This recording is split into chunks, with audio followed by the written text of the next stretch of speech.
काय आहे की तुम्ही कधी बघा ते भाज्याकडे पाहते तिकडं आणि जिलेबी मागते ते म्हणजे त्यांना ते कळत नाही काय बोलून राहिले माहिती का. आणि एक ते स्टंटबाज आहे नाही का. हे राज्यसभेवर किंवा विधानसभेवर विधान परिषदेवर काहीतरी एखादा शब्द भेटलेला असेल.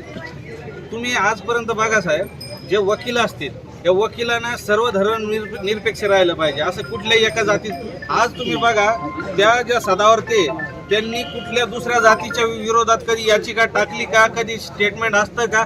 विशिष्ट एक मराठा जात मराठ्यांनी त्यांचं काय घोडं मारलं त्यांनी ते डिक्लेअर करावं पहिले आणि मग आम्ही बघू का तुम्ही म्हणजे द्वेष तुमचा काय आहे ना तो जगासमोर येतोय आणि तुमचे बोलाविते धने कोण आहे हे सगळं दिसायला लागलं. आज आम्ही मनोजदादा जरांगे यांना एक रिक्वेस्ट करू इच्छितो की बस झालं हे भिकारी धंदे मराठ्याला जमत नाही. मराठ्याने राज्य केलेलं आजपर्यंत मराठा हा सर्व समाजाचा मोठा भाऊ आहे.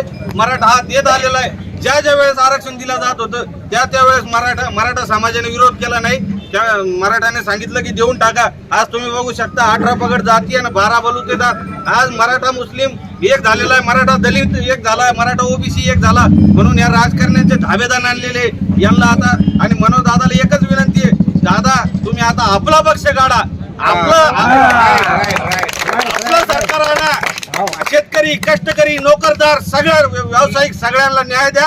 मराठा आरक्षण आपला आपण ठराव पास करून जाऊ द्या. 2-4 महिने जातील, लाख मेले तरी चालतील. लाखांचा पोशिंदा जसं म्हणलं जातं तर लाखाला कोटीत केलं त्यांनी तर कोटी मेले तरी चालतील. मग कोटीचा पोशिंदा जगला पाहिजे. आम्ही कोटी मारायला तयार आहे. आमचे लाखो पोरं नैराश्यात गेलेले आणि त्यांना जर धीर द्यायचं काम केलं तर हे फक्त मनोज जरांगे पाटलाने केलं. आणि ते एक म्हणतं की तू कशाचा मराठा नेता, मी मराठा नेता. अरे तुमची जर लायकी पाहिजे असेल तर फक्त 1000 मराठ्यांचा तुम्ही मेळावा घेऊन दाखवा. 1000 मराठी येतात का पा. अरे तुम्ही असं ट्विटरवर फेसबुकवर युट्यूबवर समोर पब्लिक मध्ये येऊन 1000 मराठ्यांसमोर येऊन दाखवा. लायकीने आज सर्वसामान्य गोरगरीब आज याच्या चेहऱ्यावर पहा. प्रत्येक व्यक्तीच्या डोळ्यात आसू आहे. आज हे चाचा हे जे आलेले हे मुस्लिम बांधव यांना काय घेणं मराठा आरक्षणाशी. पण आज त्यांची ती तळमळ जर बघितली ना तुम्ही की ते बघतायत की मराठा समाज किती तुम्ही पाटील पाटील पाटील आपण म्हणतो. आज तुम्ही गावातलं पाटील पहा. आज सालाना आमचं हे चाललंय. ही जी मागणी आहे ही जर 30-40 वर्ष अगोदर आम्हाला जर योग्य व्यक्ती भेटला असता, भेटले होते आम्हाला. बलिदानाचा आम्हाला शाप लागलेला आहे. आमचे अण्णासाहेब पाटील गेले, आमचे अण्णासाहेब जावळे गेले, वडजे गेले, विनायक मेटे गेले आणि शेकडो तरुण आमचे हे शहीद झालेले. आणि अजूनही लाखो जर या सरकारला मी या तुमच्या लोकप्रिय चॅनलच्या माध्यमातून इशारा देतो, तुम्हाला अजून या आंदोलनाची धग कळालेली नाही. 70% मराठे, पण नुसते 70% मराठे नाही तर 18 पगड जातीचे लोक आमच्या सोबत आहे.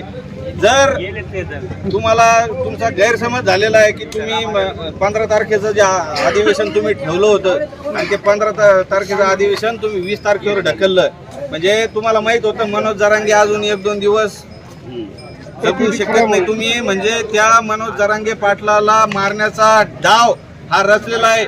आणि हे जे सर्व समाज बांधव आहे हे डोळ्यात तेल घालून रात्रभर इथं रखवाली करत आहे. आम्ही जीवाच्या आकांतानं सांगतोय मनोज दादालाही विनंती आहे की मनोज दादा आता त्यांच्या समोर ना टीव्ही आहे ना मोबाईल आहे, पण इथं जीव तोडून वरडून आमचा समाज बांधव माता भगिनी वयोवृद्ध सगळे आलेले आणि मनोज दादांना विनंती करते तुम्ही पाणी घ्या, तुम्ही उपचार घ्या, तुम्ही जगले स्ट्रॉंग बना.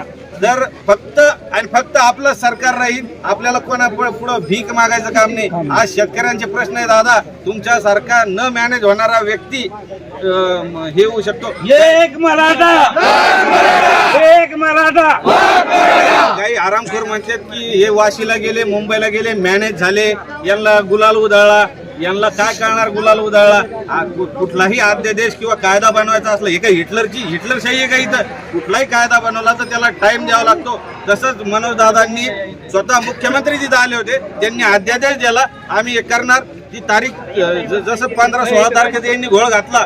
मनोज दादांनी सांगितलं होतं की 15 दिवस सरकारला देतो. 25 तारीखला आम्ही वाशीला होतो आणि 15 दिवस दिले म्हणजे 10 तारखेपर्यंत सरकारला वेळ दिला. सरकार म्हणलं होतं की 16 तारखेपर्यंत थांबा. मनोज दादांनी समाजाला सांगितलं होतं की मी 10 तारखेपर्यंत वाढ बघणार, 9 तारखेला रात्रीपर्यंत, 10 तारखेला मी आमरण उपोषण चालू करणार आणि ते शब्दाला जागले.